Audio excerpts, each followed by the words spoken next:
আচ্ছা, রসায়নের জগতে কিছু পরমাণু আছে যারা ইলেকট্রন পেলে যেন হাতে চাঁদ পায়।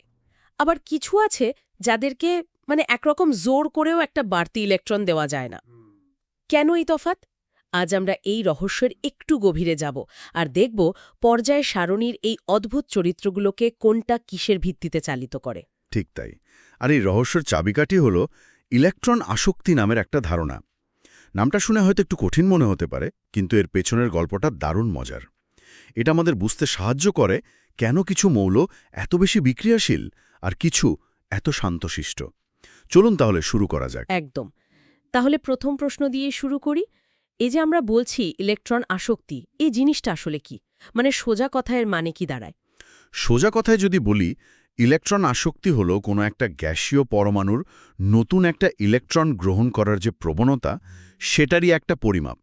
মানে একটা পরমাণু বাইরে থেকে একটা ইলেকট্রন পেয়ে কতটা খুশি হয় বা কতটা শক্তি ছেড়ে দিয়ে স্থিতিশীল হয়, সেটাই তার ইলেকট্রন আসক্তি। খুশি হওয়া বা শক্তি ছেড়ে দেওয়া ব্যাপারটা একটু পরিষ্কার করবেন? অবশ্যই।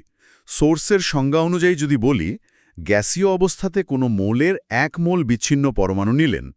এবার প্রতিটিতে একটা করে ইলেকট্রন যোগ করে তাকে 1 মোল ঋণাত্মক আয়নে পরিণত করতে যে পরিমাণ শক্তি নির্গত বা শোষিত হয়, তাকেই ওই মোলের ইলেকট্রন আসক্তি বলে। ধরুন ফ্লোরিন পরমাণু, পর্যায় সারণীর সবচেয়ে কুখ্যাত ইলেকট্রন লোভী মৌলগুলোর একটা। যখন গ্যাসীয় অবস্থায় থাকা একটা ফ্লোরিন পরমাণু মানে এফ বাইরে থেকে একটা ইলেকট্রন পায়, তখন সে ফ্লোরাইড আয়নে মানে এফ মাইনাসে পরিণত হয়। আর এই প্রক্রিয়াতে সে বেশ কিছুটা শক্তি ছেড়ে দেয়, প্রায় ৩২৮ কিলোজুল প্রতি মোলে। 1 মিনিট, এখানে একটা প্রশ্ন আছে। আপনি বলছেন শক্তি ছেড়ে দেয়, কিন্তু এর মান লেখার সময় আমরা বলি -328 কিলোজুল মোল। এই বিয়োগ বা নেগেটিভ চিহ্নের কারণটা কি? এটা অনেক সময় একটু কুলোপাতমুন্ডা করে। খুব গুরুত্বপূর্ণ একটা প্রশ্ন। রসায়নে এটা একটা কনভেনশন, মানে একটা প্রথা। যখন কোনো সিস্টেম নিজে থেকে শক্তি ছেড়ে দেয় এবং আরও স্থিতিশীল হয়, তখন সেই শক্তির পরিবর্তনকে আমরা ঋণাত্মক চিহ্ন দিয়ে দেখাই। ও আচ্ছা। এটাকে আপনি একটা পুরস্কারের মতো ভাবতে পারেন। ফ্লোরিন একটা ইলেকট্রন পেয়ে এতটাই স্থিতিশীল হয় যে সে পুরস্কার হিসেবে ৩২৮ কিলোজুল শক্তি পরিবেশকে দিয়ে দেয়। তাই যে পরমাণু যত সহজে ইলেকট্রন গ্রহণ করবে, সে তত বেশি শক্তি ছেড়ে দেবে। আর তার ইলেকট্রন আসক্তির মান তত বেশি ঋণাত্মক হবে? একদম। এই ঋণাত্মক মান দেখেই আমরা বুঝি যে প্রক্রিয়াটা স্বতঃস্ফূর্ত। চমৎকার অ্যানালজি। তার মানে বেশি নেগেটিভ মানে ইলেকট্রনের প্রতি বেশি ভালোবাসা বা আসক্তি। কিন্তু এমন কি কোনো পরমাণু আছে যারা ইলেকট্রন নিতে একদমই চায় না? যাদের ক্ষেত্রে শক্তি নির্গত হবার বদলে উল্টো শক্তি দিতে হয়? একদম। আর এখানেই বিষয়টা আরও মজার হয়ে ওঠে। কিছু পরমাণু আছে যাদের ইলেকট্রন বিন্যাস এতটাই স্থিতিশীল যে তারা বাইরে থেকে নতুন কোনো ইলেকট্রন গ্রহণ করতে চায় না। তাদের ক্ষেত্রে একটা ইলেকট্রন জোর করে প্রবেশ করাতে হলে বাইরে থেকে শক্তি প্রয়োগ করতে হয়। তখন শক্তি নির্গত না হয়ে বরং শোষিত হয়। আর যখন শক্তি শোষিত হয় তখন মানটা ধনাত্মক হয়ে যায়, তাই তো? ঠিক। তখন আমরা সেই মানকে ধনাত্মক চিহ্ন দিয়ে প্রকাশ করি। এর কোনো উদাহরণ আছে? অবশ্যই। একটা দারুণ উদাহরণ হলো ম্যাগনেসিয়াম মানে Mg। এর ইলেকট্রন বিন্যাস যদি আমরা দেখি, তাহলে শেষে আছে 3s2, অর্থাৎ এর 3s অরবিটালটা দুটো ইলেকট্রন দিয়ে মানে কানায় কানায় পূর্ণ। এটা বেশ স্থিতিশীল একটা অবস্থা। এখন আপনি যদি একটা নতুন ইলেকট্রনকে এর মধ্যে ঢোকাতে চান, তাহলে তাকে উচ্চ শক্তির 3p অরবিটালে জায়গা দিতে হবে। অনেকটা একটা আরামদায়ক পুরোপুরি ভর্তি ঘরে নতুন একজন অতিথিকে জোর করে ঢোকানোর মতো। ঠিক ধরেছেন। আর সেই অতিথিকে রাখার জন্য আপনাকে একটা নতুন ঘর বানাতে হবে বা তাকে উচ্চ শক্তির কোনো জায়গায় রাখতে হবে, যার জন্য আপনার নিজের শক্তি খরচ হবে। ম্যাগনেসিয়ামের ক্ষেত্রেও তাই হয়। একটা ইলেকট্রন যোগ করতে বাইরে থেকে প্রায় ২৯ কিলোজুল মোল শক্তি দিতে হয়। তাই এর ইলেকট্রন আসক্তির মান হল +২৯ কিলোজুল মোল। একইভাবে নিষ্ক্রিয় গ্যাস যেমন হিলিয়াম, নিয়ন, আর্গন, এদের ইলেকট্রন আসক্তির মানও ধনাত্মক।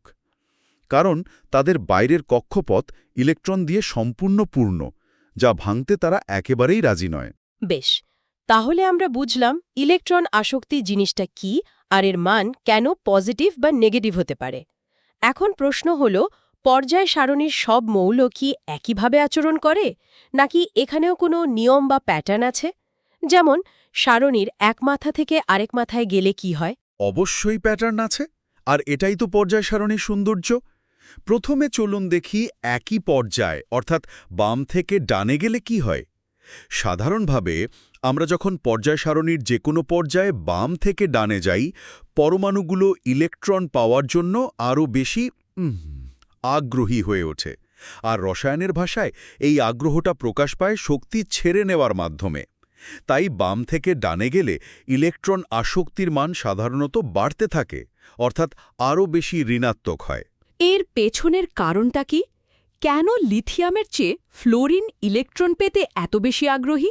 এর পেছনে মূলত দুটো কারণ কাজ করে। প্রথমটা হলো পারমাণবিক আকার। যখন আমরা বাম থেকে ডানে যাই, নিউক্লিয়াসে প্রোটনের সংখ্যা বাড়ে, কিন্তু নতুন ইলেকট্রনগুলো সেই একই প্রধান শক্তিস্তরেই যোগ হতে থাকে।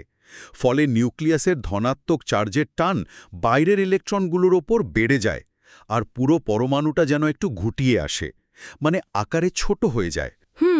পরমাণুর আকার যত ছোট হয়, বাইরে থেকে আসা নতুন ইলেকট্রনটা নিউক্লিয়াসের তত কাছাকাছি আসতে পারে, ফলে তার ওপর আকর্ষণও অনেক তীব্র হয়।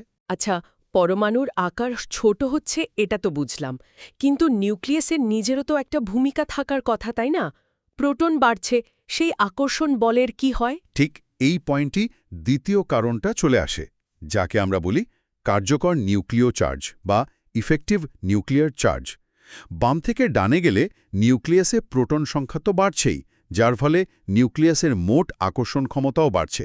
যদিও ভেতরের স্তরের ইলেকট্রনগুলো কিছুটা বাধা বা আবরণ তৈরি করে, তারপরও প্রোটন বাড়ার প্রভাবটাই বেশি থাকে। আচ্ছা, ফলে বাইরের স্তরের ইলেকট্রনগুলো নিউক্লিয়াসের যে নিট আকর্ষণ অনুভব করে সেটাও বেড়ে যায়। এই শক্তিশালী আকর্ষণের কারণেই পরমাণুর পক্ষে একটা নতুন ইলেকট্রনকে কাছে টেনে এনে স্থিতিশীল করা অনেক সহজ হয়, আর সে পুরস্কার হিসেবে অনেক বেশি শক্তি ছেড়ে দেয়। পরিষ্কার হলো।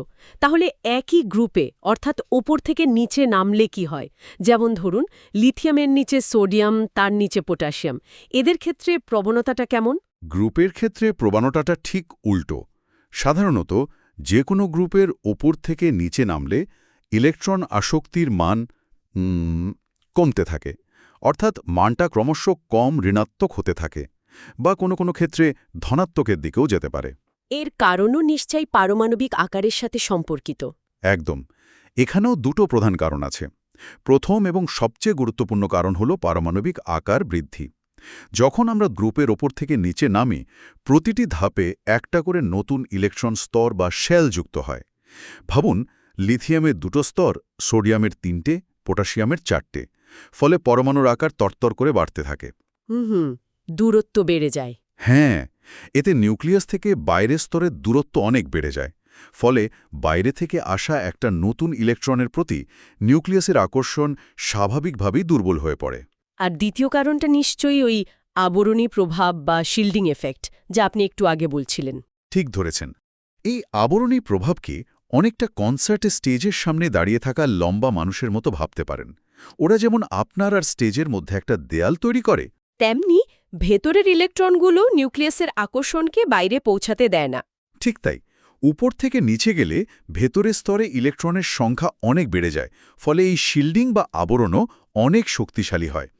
এই দুটো প্রভাব, অর্থাৎ আকার বেড়ে যাওয়া আর আবরণী প্রভাব বেড়ে যাওয়া, একসাথে কাজ করে নিউক্লিয়াসের আকর্ষণকে অনেকটাই কমিয়ে দেয়।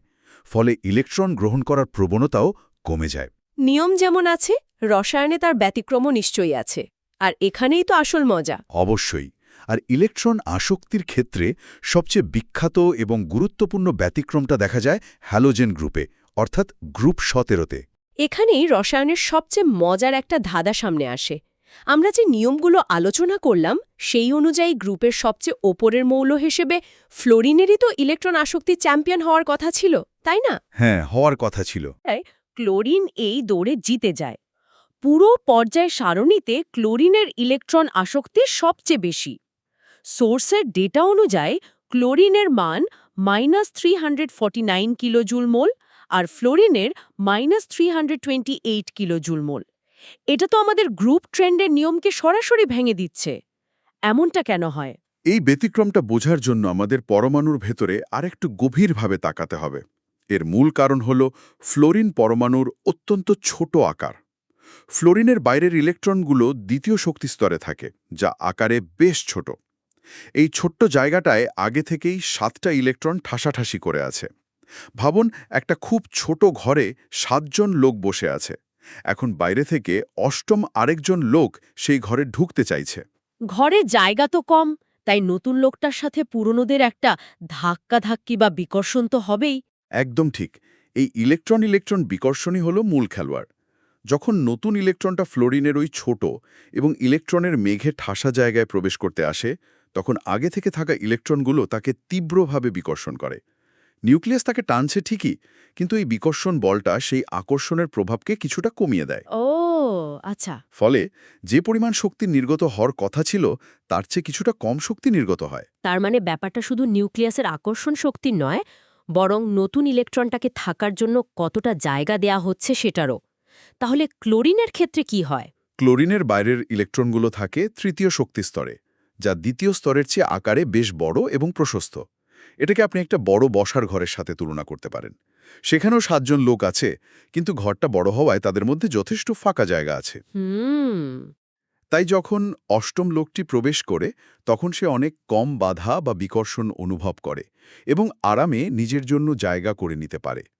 এই কম বিকর্ষণের কারণেই নিউক্লিয়াসের আকর্ষণটা ফ্লোরিনের ক্ষেত্রে বেশি কার্যকর হয় এবং ফ্লোরিনের তুলনায় বেশি শক্তি নির্গত হয়। বাহ! তার মানে ফ্লোরিনের আকর্ষণ শক্তিশালী হলেও তার ঘরটা ছোট আর ভিড়ে ঠাসা, আর ক্লোরিনের আকর্ষণ কিছুটা দূর থেকে কাজ করলেও তার ঘরটা অনেক বড় আর আরামদায়ক। তাই নতুন অতিথি অর্থাৎ ইলেকট্রন ক্লোরিনের ঘরেই বেশি স্বাচ্ছন্দ্য বোধ করে। আপনি এক কথায় পুরো ব্যাপারটা চমৎকারভাবে তুলে ধরেছেন। এই ফ্লোরিন ক্লোরিনের ব্যতিক্রমটা রসায়নের পরীক্ষা একটা ক্লাসিক প্রশ্ন। ছাত্রছাত্রীরা প্রায়ই এখানে ভুল করে, কারণ নিয়ম অনুযায়ী ফ্লোরিনেরই জেতার কথা। এটা আমাদের মনে করিয়ে দেয় যে বিজ্ঞানের নিয়মগুলো পথ দেখানোর জন্য দারুণ, কিন্তু ব্যতিক্রমগুলোই প্রায় সবচেয়ে গভীর জিনিসগুলো শেখায়। এই একটা বিখ্যাত ব্যতিক্রম ছাড়া কি আর কোনো গ্রুপের ক্ষেত্রে এমন অদ্ভুত আচরণ দেখা যায়? হ্যাঁ, আর কিছু গুরুত্বপূর্ণ ব্যতিক্রম আছে। যেমন গ্রুপ 2 এর মৌলগুলো, মানে বেরিলিয়াম বা ম্যাগনেসিয়াম, যাদের কথা আমরা আগেই আলোচনা করেছি। হ্যাঁ, ওদের n² ইলেকট্রন বিন্যাস। ঠিক, ওদের n² ইলেকট্রন বিন্যাস এতটাই সুস্থিত যে ওরা ইলেকট্রন নিতেই চায় না, তাই ওদের মান ধনাত্মক। আরেকটা মজার উদাহরণ হল গ্রুপ 15, বিশেষ করে নাইট্রোজেন N। নাইট্রোজেনের ইলেকট্রন বিন্যাস হল 1s², 2s², 2p3। 2p3, তার মানে এর p অরবিটালটা ঠিক অর্ধানুপূর্ণ পূর্ণ, তাই না? ঠিক তাই। আর রসায়নের একটা নিয়ম হল অর্ধপূর্ণ বা সম্পূর্ণ পূর্ণ অরবিটালগুলো বিশেষ স্থিতিশীলতা লাভ করে। নাইট্রোজেনের এই অর্ধপূর্ণ 2p3 বিন্যাসটা বেশ স্থিতিশীল। এখন যদি একটা চতুর্থ ইলেকট্রন এসে এই স্থিতিশীলতা নষ্ট করতে চায়, নাইট্রোজেন তাতে বাধা দেয়। আচ্ছা, স্থিতিশীলতা ভাঙতে চায় না? হ্যাঁ, এই স্থিতিশীলতা ভাঙার জন্য শক্তির প্রয়োজন হয়। এ কারণে নাইট্রোজেনের ইলেকট্রন আসক্তির মান তার প্রতিবেশী কার্বন বা অক্সিজেনের চেয়ে অপ্রত্যাশিতভাবে অনেক কম, প্রায় শূন্যের কাছাকাছি। তাহলে আজকের এই গভীর আলোচনা থেকে আমরা যা যা শিখলাম তা যদি একবার গুছিয়ে নিই, আমরা ইলেকট্রন আসক্তির সংজ্ঞা জেনেছি, যা মূলত একটা গ্যাসীয় পরমাণুর ইলেকট্রন গ্রহণ করার সময়কার শক্তির পরিবর্তন। আমরা দেখেছি এর পেছনে পরমাণুর আকার এবং নিউক্লিয়াসের আকর্ষণ বল কিভাবে কাজ করে। আমরা আরও দেখেছি যে পর্যায় সারণীতে এর একটা সাধারণ প্রবণতা আছে। পর্যায়ে বাম থেকে ডানে এর মান বাড়ে, মানে বেশি ঋণাত্মক হয়। আর গ্রুপে ওপর থেকে নিচে এর মান কমে বা কম ঋণাত্মক হয়। ঠিক। এবং সবচেয়ে গুরুত্বপূর্ণভাবে আমরা কিছু দারুণ ব্যতিক্রম নিয়ে কথা বলেছি, বিশেষ করে ফ্লোরিন আর ক্লোরিনের সেই বিখ্যাত ধাঁধা, যার কারণ হল ফ্লোরিনের ছোট আকার আর ইলেকট্রনের বিকর্ষণ, আর সাথে গ্রুপ 2 এবং গ্রুপ 15-এর স্থিতিশীল ইলেকট্রন বিন্যাসের প্রভাব। যদি এই পুরো আলোচনা থেকে মাত্র 3টে বিষয় মনে রাখতে হয়, তবে সেগুলো হল: 1. ইলেকট্রন আসক্তি হল একটা বিচ্ছিন্ন গ্যাসীয় পরমাণুর ধর্ম, যা ধনাত্মক বা ঋণাত্মক দুটোই হতে পারে, ঋণাত্মক মান মানে শক্তি নির্গত হয়েছে, আর ধনাত্মক মান মানে শক্তি শোষিত হয়েছে। 2. পর্যায় সারণীতের প্রবণতা মূলত পারমাণবিক আকার এবং কার্যকর নিউক্লিয় চার্জ, এই দুটি নিয়ামক দিয়ে নিয়ন্ত্রিত হয়। আর 3. ফ্লোরিনের চেয়ে ক্লোরিনের ইলেকট্রন আসক্তি বেশি। এই ব্যতিক্রমটির মূল কারণ ফ্লোরিনের ক্ষুদ্র আকার ও উচ্চ ইলেকট্রন ঘনত্বজনিত বিকর্ষণ। ইলেকট্রন আসক্তি বোঝাটা আসলেই জরুরি, কারণ এটা আমাদের বলে দেয় একটা মৌল কতটা সহজে অ্যানায়ন বা ঋণাত্মক আয়ন তৈরি করতে পারে, যা তার জারণ বিজারণ ক্ষমতা বা বিভিন্ন যৌগ গঠনের প্রকৃতি বুঝতে সরাসরি সাহায্য করে। একদম। আর আজকের আলোচনার শেষে একটা প্রশ্ন রেখে যেতে চাই ভাবার জন্য। আমরা দেখলাম ইলেকট্রন আসক্তি একটি বিচ্ছিন্ন গ্যাসীয় পরমাণুর ধর্ম। অন্যদিকে আমরা তড়িৎ ঋণাত্মকতা বা ইলেকট্রোনেগেটিভিটি নামে আরেকটি ধারণা জানি, যা হল সমযোজী বন্ধনের আবদ্ধ থাকা অবস্থায় একটি পরমাণুর বন্ধনের ইলেকট্রনকে নিজের দিকে আকর্ষণ করার ক্ষমতা। এই দুটি ধারণার মধ্যে সম্পর্কটা ঠিক কি, আর কেন হ্যালোজেন গ্রুপের বেলায় তড়িৎ ঋণাত্মকতার ক্রম FCl Br I হলেও ইলেকট্রন আসক্তির ক্রম Cl F Br I হয়? ইন্টারেস্টিং প্রশ্ন। দুটোই তো ইলেকট্রন আকর্ষণ করার ক্ষমতা, কিন্তু তাদের ক্রম ভিন্ন কেন? বিষয়টা নিয়ে ভাবা যেতে পারে।